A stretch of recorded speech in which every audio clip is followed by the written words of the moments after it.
7절 말씀까지 읽었습니다. 오늘 본문의 말씀을 가지고 실패를 극복합시다. 그런 제목으로 잠깐 동안 은혜를 나누려고 합니다. 유명한 설교가로 이름이 나 있는 필립 브룩스라고 하는 목사님이 계신데, 그가 원래 처음부터 목사가 되려고 했던 것은 아닙니다. 그는 원래 유명한 대학의 교수가 되려고 했었는데, 그 하버드 대학의 교수 자격 시험에 응시했다가 실패를 하게 됩니다. 그래서 한동안 낙심하고 있었는데 그에게 새로운 기회가 오게 됩니다.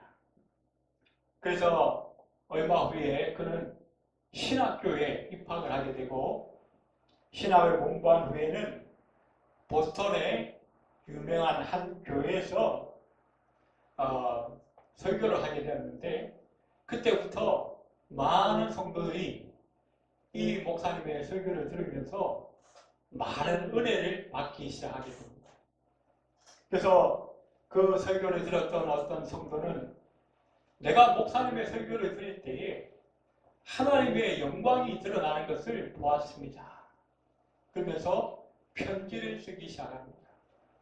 많은 성도들이 그런 간증과 편지를 쓰기 시작했다고 합니다.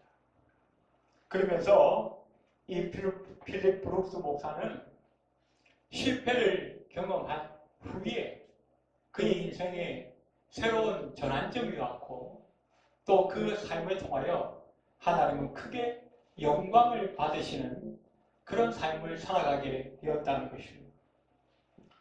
우리 인생은 누구나 실패를 경험할 수 있습니다. 그러나 우리 그리스도인들은 하나님과 함께 함으로 말미암아 이 실패를 성공으로 바꿀 수 있는 비결을 가진 사람들이라는 것입니다. 오늘 본문에 나와 있는 루키에 나와 있는 이 나오미의 가정도 처음에는 실패한 가정이었습니다. 우리가 지난 시간에 살펴본 것들처럼 이 남편 엘리멜렉이 원래 베들레헴에 살다가 그 땅에 흉년이 들므로 말미암아서 모압 땅으로 이민을 가게 되었습니다. 두 아들을 데리고 좀 잘 살아보려고, 잘 먹고 잘 살아보려고 이민을 갔는데, 가자마자 어떻게 해요? 엘리멜렉이 죽임을 당합니다. 정확하게 무슨 병인지는 모르겠지만 아마 병사를 했던 것 같아요. 또 두 아들을 장가 보냈더니 장가 가서 얼마 되지 않아서 이 두 아들이 나란히 또 죽습니다. 그래서 이제는 이 나오미와 두 며느리만 남게 되는 큰 절망과 낙심스러운 그런 상황이 이 가정에 임하게 되었고, 이 가정은 사실상 실패한 가정이 되어버리고 말았습니다. 그러나 나오미는 이 처절한 슬픔을 믿음으로 극복한 아주 대표적인 모습으로 오늘 성경에 등장하고 있습니다. 그래서 오늘 우리는 이 가정이 어떻게 이 처절한 슬픔과 고통의 모습을 성공의 모습으로 바꿀 수 있었는가, 그 비결을 몇 가지로 살펴보면서 우리의 삶에도 찾아올 수 있는 그 실패를 성공으로 바꿀 수 있는 하나님의 백성들이 되시기를 주의 이름으로 축원해 드립니다. 자, 오늘 본문에서 우리가 얻고자 하는 교훈 첫 번째는 하나님께로 돌아가면 성공할 수 있다는 것입니다. 그것이 나오미의 결단이었습니다.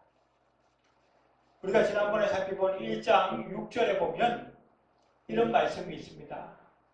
그 여인이 모압 지방에서 여호와께서 자기 백성을 돌보시사 그들에게 양식을 주셨다 함을 듣고, 7절에는 그 있던 곳을 나오고, 그렇게 말씀하고 있어요. 그 있던 곳을 나왔어요.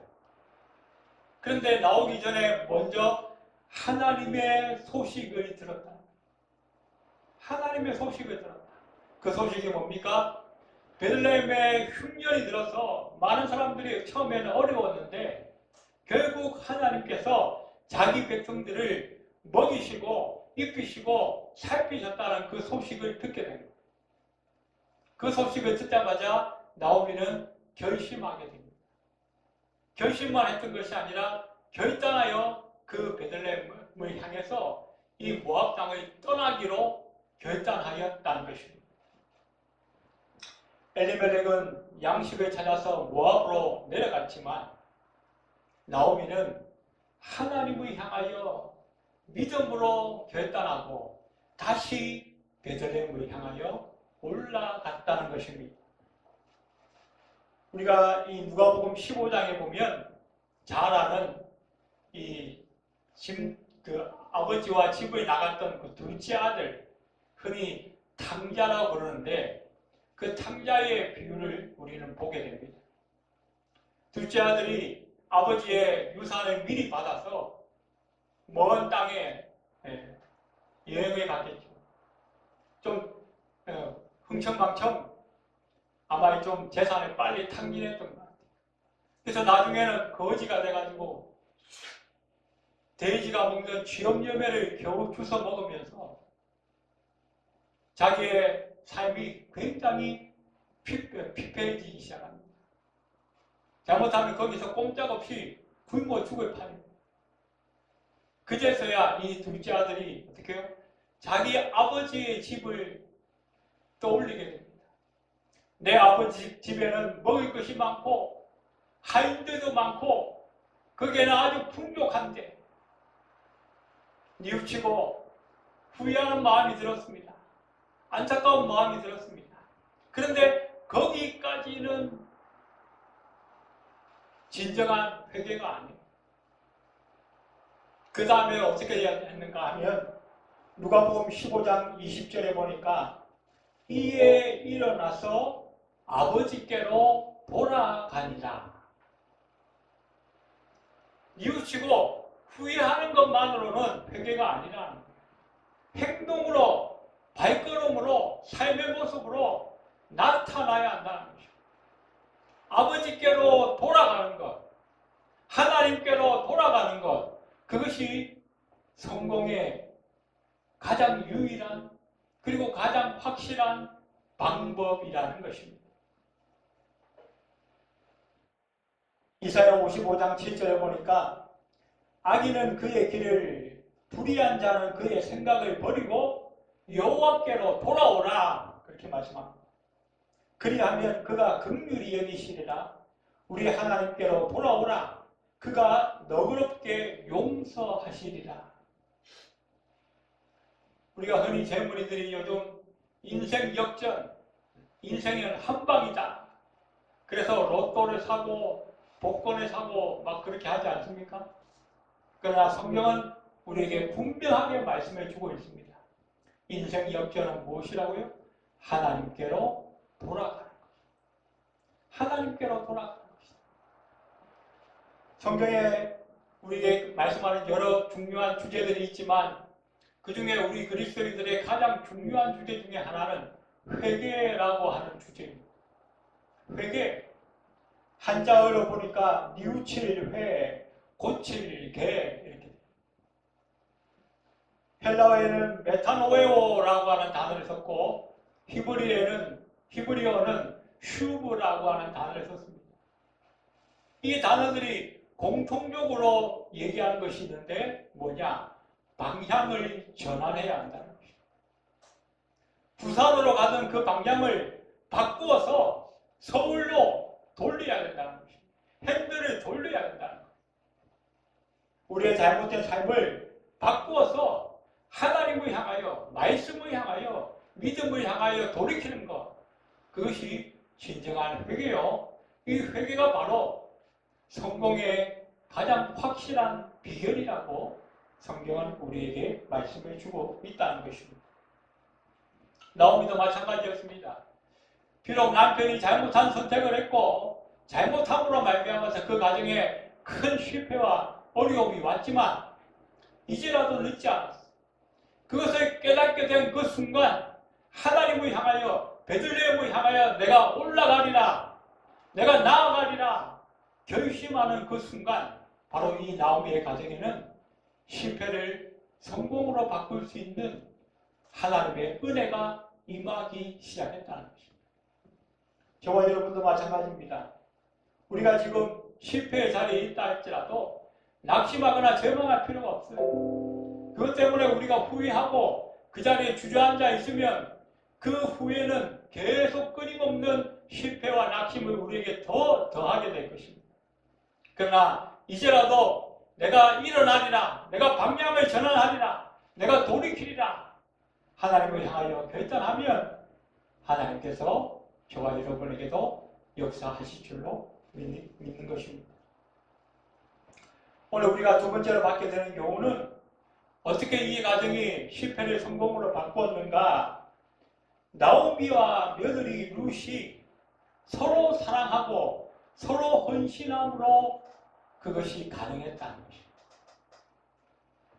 나오미가 하나님을 향하여 결단하고 난 다음에 어떻게 해요? 그 두 며느리에게 저 베들레헴에 우리가 돌아가기를 내가 결심했는데 돌아가도 거기 가면 막연하다. 거기 가면 우리 집이 있는 것도 아니고 먹을 양식이 있는 것도 아니고 고생길이 훤하니까 너희들은 친정으로 돌아가라. 그래서 오르바는 예 알겠습니다 어머니 쪼르르 하고 가버렸어요. 그러나 룻은 어떻게 해요? 아닙니다. 어머님이 계신 곳에 나도 함께 가겠습니다. 어머니의 백성이 나의 백성이 되고 어머니의 하나님이 나의 하나님이 될 것입니다. 믿음으로 고백하였습니다. 그리고 그 시어머니와 함께 베들레헴으로 돌아갑니다. 그리고 어떻게 해요? 우리가 지난 시간에 살펴본 것처럼 이삭 죽기를 하면서 그 시어머니를 지극정성으로 봉양합니다. 2장 18절에 보니까 그것을 가지고 성읍에 들어가서 시어머니에게 그 죽은 것을 보이고 그가 배불리 먹고 남긴 것을 내어 시어머니에게 드리매.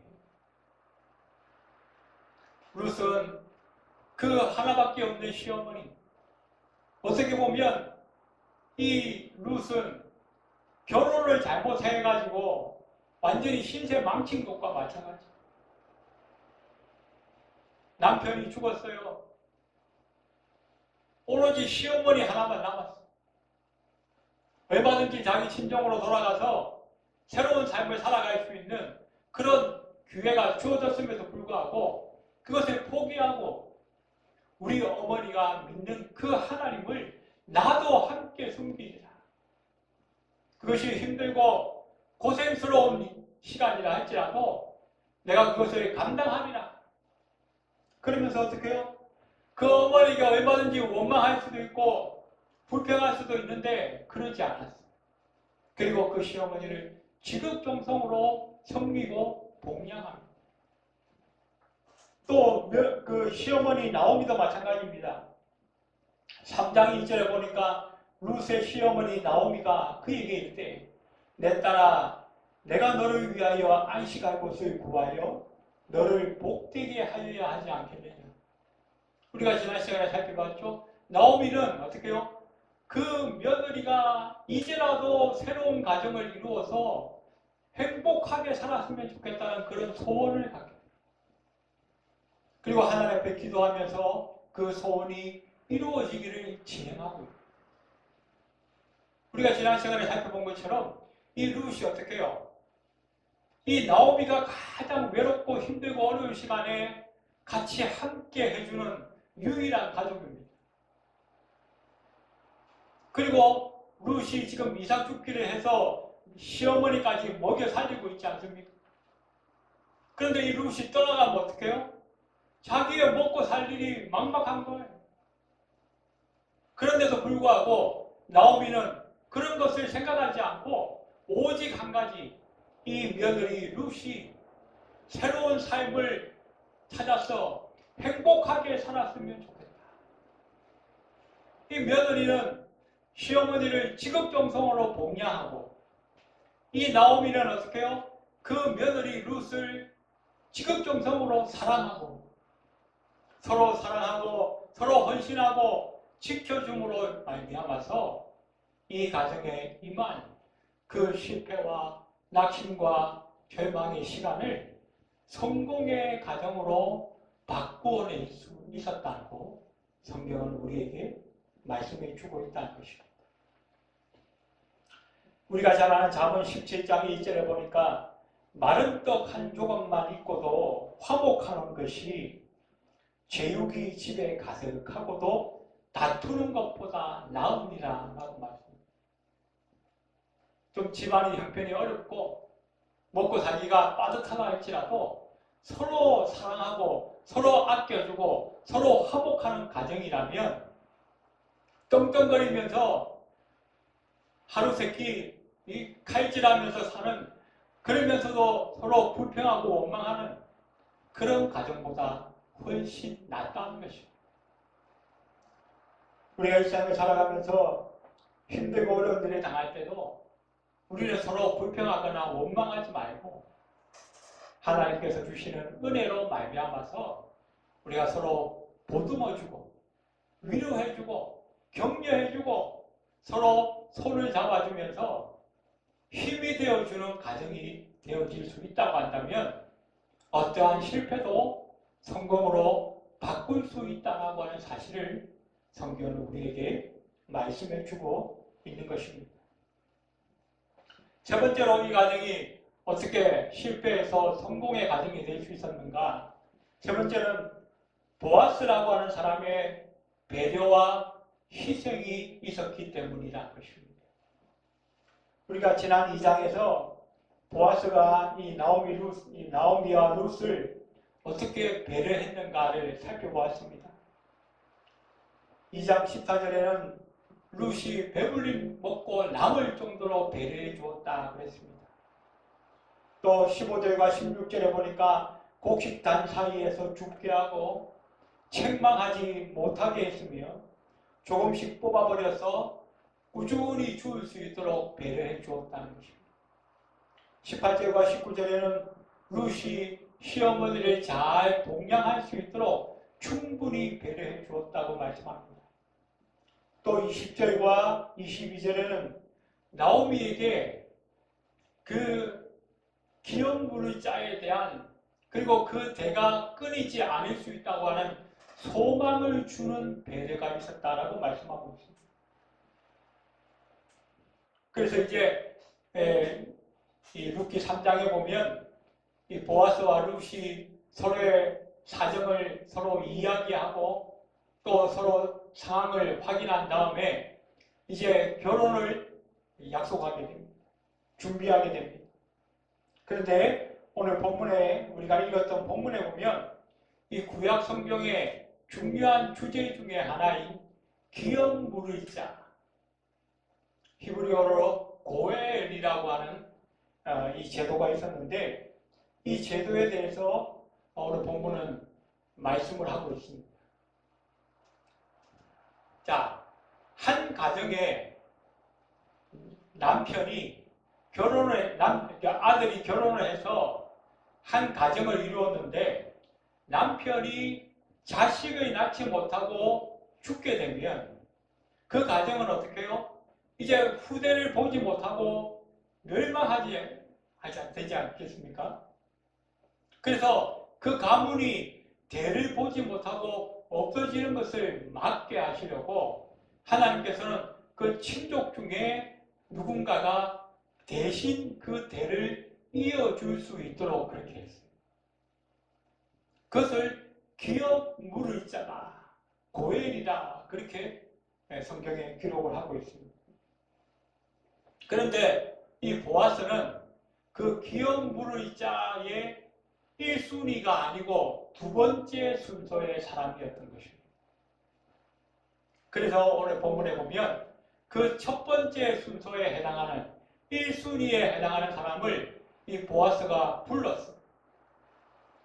그리고 그 성문 앞에서 증인이 되어줄 사람도 10명이나 불렀다라고 성경은 말씀합니다. 그래서 이 보아스가 그 사실을 이 아무개에게 이야기합니다.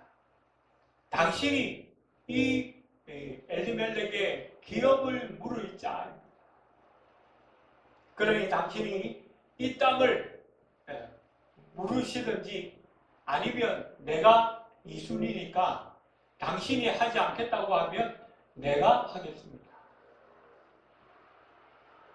오늘 사절에 보니까 내가 여기 앉은 이들과 내 백성의 장로들 앞에서 그것을 사라고 내게 말하여 알게 하려 하였노라. 만일 네가 물으려면 물으려니와 만일 네가 물으지 아니하려거든 내게 구하여 알게 하라. 네 다음은 나요. 그 외에는 물을 자가 없느니라. 그랬더니 4절에 이 사람이 대뜸 하는 얘기가 내가 물으리라 그랬어요. 내가 물으리라. 그런데 이 사람이 선뜻 이렇게 대답했던 것은 보아스처럼 정말 책임을 지기보다는 이 엘리멜렉의 땅을 싼값에 쉽게 살 수 있다라고 하는 그 계산이 있었기 때문입니다. 그 땅만 빨리 자기 것으로 만들고 싶다는 것. 그래서 이 보아스가 다시 한번 이 기업 물을 자가 어떤 책임을 져야 되는가에 대해서 다시 설명을 합니다. 그것이 5절에 보니까 보아스가 가로되 네가 나오미의 손에서 그 밭을 사는 날에 곧 죽은 자의 아내 모압 여인 룻에게서 샀어. 그 죽은 자의 기업을 그 이름으로 세워야 할지니라 하니. 무슨 말이냐면 그 땅만 이 사람이 사는 것이 아니라 그 가문에 있는 이 아이를 낳지 못하고 죽은 그 엘리멜렉의 가문에 이제 룻이 이제 그 기업을 물을 대상자이기 때문에 그 룻을 이 기업 물을 자가 아내로 취하여서 그 자손을 대신 낳아주어야 한다는 거예요. 물론 이것은 지금 세상에서는 이해가 안 되는 얘기입니다. 형제가 있는데 그 중에 한 형제가 자식을 낳지 못하고 죽게 되면 그 형제의 아내를 다른 형제가 취하는 거예요. 그래서 이 여인이 그 가문에서 쫓겨나서 먹고 사는 문제에 심각한 그 어려움을 겪지 않도록 그 가문에서 책임을 져주는 의미가 있다는 것입니다. 그리고 그 가문이 자손이 끊어지지 아니하도록 해야 할 책임이 다른 형제들에게 동일하게 있었다는 것을 성경은 우리에게 말씀해 주고 있다는 것입니다. 그래서 그 사실을 이 보아스가 이 기업 물을 자에게 다 설명을 합니다. 그랬더니 그 설명을 듣고 이 사람이 말을 바꾸게 됩니다. 6절에 보니까 그 기업 물을 자가 가로되 나는 내 기업에 손해가 있을까 하여 나를 위하여 물으지 못하노니 나의 물을 권리를 네가 물으라. 나는 물으지 못하겠노라. 그렇게 말씀합니다. 처음에는 그 땅만 싸게 자기 것으로 만들어서 자기의 재산이 늘어날 것 같으니까 쉽게 내가 하겠다 그렇게 해놓고는 나중에는 어떻게 해요? 그 룻까지 취해야 되고 그에게 자식을 낳아줘야 될 책임이 있다는 사실을 알고 나서는 내가 못하겠다. 이 사람은 뭐예요? 자기 권리만 찾으려고 그러고 자기가 해야 될 책임은 회피하고자 했다는 거죠. 그런데 오늘 본문에 나왔던 그 보아스는 그 사실을 다 알고도 자기가 책임지겠다라고 나섰습니다. 왜 그렇습니까? 그것이 하나님의 뜻이요 하나님의 말씀이기 때문에. 사람의 생각대로 그냥 측은지심으로 내가 저 가정을 좀 도와줘야 되겠다 이게 아니었어요. 하나님이 명령하신 것이고 하나님이 말씀하신 것이기 때문에 그 말씀대로 이루는 과정에서 내가 좀 손해보고 내가 조금 희생해야 하더라도 그것이 하나님의 말씀이라고 한다면 내가 이루리라. 그것이 보아스의 믿음이었다는 것입니다. 오늘 본문의 재미난 것은 그 기업물의 1순위였던 그 사람은 오늘 성경에 뭐라고 기록되어 있냐면 아무개라고 기록이 되어 있어요. 이름도 안 나와 있어요. 그 사람의 이름이 없었던 것이 아니라 이름을 거론하기조차 별 볼 일 없는 사람이야. 하나님의 말씀을 어기고 자기에게 주어진 그 책임을 다하지 않는 사람은 성경에 이름이 기록될 필요조차 없다는 거예요. 이제 말씀을 정리하겠습니다. 이 아무개로 기록되었던 사람이 룻과 결혼하여 그 가정의 대를 만약에 이을 수 있었다고 한다면 그 기업을 무르는 자가 되었다고 한다면 어떻게 해요? 이 아무개는 다윗 왕의 증조 할아버지가 되는 겁니다. 그리고 그 가문의 족보에 따라서 예수님께서 이 유다 지파의 진정한 왕으로 오시는 그 가문에 예수님의 족보가 기록되어지는 놀라운 명예를 얻을 수가 있었을 것입니다. 그런데 당장 눈앞에 보이는 그 유익을, 그 눈앞에 보이는 그 손익 계산 때문에 그는 이 엄청난 기회를 던져버리고 말았다는 것입니다. 여러분, 우리가 이 세상을 살면서 우리가 때로는 실수할 수 있고 실패할 수 있습니다. 그렇다고 해서 낙심하고 절망하고 주저앉아 있을 것이 아니라 오늘 이 나오미처럼 실패의 자리를 박차고 일어나서 하나님께로 돌아오는 저와 여러분이 되시기 바랍니다. 또 실패했다고 해서 형편이 어려워졌다고 해서 우리가 서로 원망하고 불평할 것이 아니라 나오미와 룻처럼 서로 아껴주고 서로 힘이 되어주고 서로 동행할 수 있는 우리가 되어야 할 것입니다. 무엇보다도 보아스처럼 하나님의 말씀을 이루기 위해서 때로 희생하고 헌신하고 책임을 다할 수 있는 그런 저와 여러분이 되시기 바랍니다. 그래서 우리의 삶에 실패가 있고 실수가 있고 어려움이 있다 할지라도 하나님의 축복하신 가운데서 실패를 성공으로 바꿀 수 있는 저와 여러분이 다 되시기를 주의 이름으로 축원해 드립니다. 기도하겠습니다. 고마우신 하나님, 우리는 연약한 인간이기에 때로는 실패하기도 하고 실수하기도 합니다. 그러나 그럴 때에 우리가 낙심하고 절망하고 주저앉아 있는 것이 아니라 하나님을 향하여 일어나고 돌이키는 자가 될 수 있도록 주님 역사하여 주시옵소서.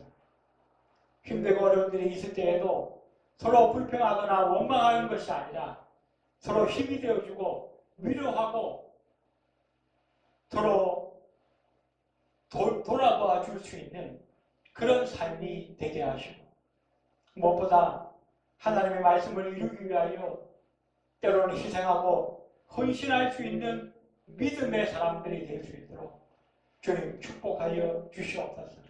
그래야 우리의 삶에 닥쳐오는 실패와 낙심과 절망의 자리를 박차고 일어나서 하나님을 향하여 성공을 향하여 다시 한번 나아갈 수 있는 우리 모두가 될 수 있도록 하나님 축복해 주시옵소서. 예배를 마치고 돌아가는 발걸음 위에도 함께하여 주옵소서. 예수님의 이름으로 간절히 기도드리옵나이다. 아멘.